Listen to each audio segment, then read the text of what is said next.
हरियाणा में सिरसा जिले के एलनाबाद हलके में उपचुनाव के लिए वोटिंग खत्म हो गई है।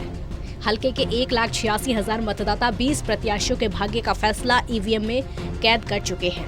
इनेलो से अभय चौटाला, भाजपा जेजेपी से गोविंद कांडा और कांग्रेस से पवन बेनीवाल में मुकाबला माना जा रहा है। एलनाबाद उपचुनाव को लेकर इनेलो प्रत्याशी अभय चौटाला ने बड़ा आरोप लगाया। चौटाला ने कहा कि यहां बाहर के लोग पैसे बांट रहे हैं। धन बल के दम पर वोट डालने का आरोप अभय चौटाला ने लगाया। और इतना ही नहीं, अभय चौटाला ने कहा कि पुलिस पैसे बांटने वालों को पकड़ नहीं रही है और शिकायत पर चुनाव आयोग भी कार्रवाई नहीं कर रहा है। सरकार बुखलाई हुई है। अब भी कुछ जगह से इस किस्म की इंफॉर्मेशन आ रही है कि बाहर के लोग आकर के पैसे बांट रहे हैं और लोग पकड़े भी जा रहे हैं।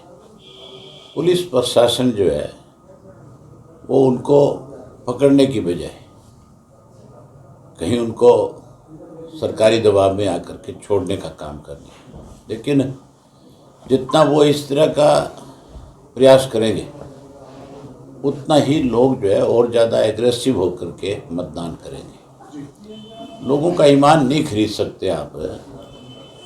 लोगों का मन जो बन चुका है अब उसमें कोई बदलाव नहीं आएगा। अब तो मान के चलो कि अब इनकी जमानत नहीं बच सकती।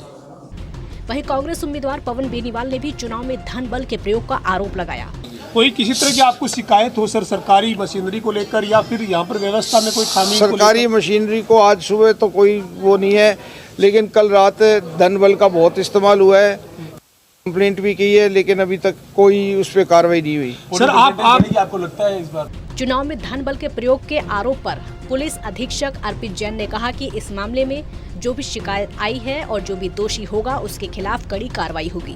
कंप्लेंट्स तो आ रही हैं और उस पर हमारी इंक्वायरी भी हो रही है और कुछ कंप्लेंट्स को हमने जो है उनको डिस्पोज भी कर दिया है और जिनमें आवश्यकता है हम उसमें डिटेल्ड में भी जा रहे हैं उसकी। देखिए, शिकायतें आई, कई शिकायतें झूठी भी पाई गई और कुछ शिकायतें हैं जिन पर हम लोग इंक्वायरी कर रहे हैं। तो अगर वो सच पाई जाती है और कोई भी अगर ऐसा कर रहा है जो चुनाव आचार संहिता को तोड़ रहा है तो उसके खिलाफ सख्त से सख्त हम लोग कानूनी कार्रवाई करेंगे। बहरहाल चुनाव संपन्न हो गया है। धन बल के आरोप भी खूब लगे। अब देखना होगा कि इस मामले में आरोपों का कितना दम निकलता है। ये तो जांच के बाद ही पता चलेगा। सिरसा से टोटल न्यूज के लिए सतनाम सिंह की रिपोर्ट।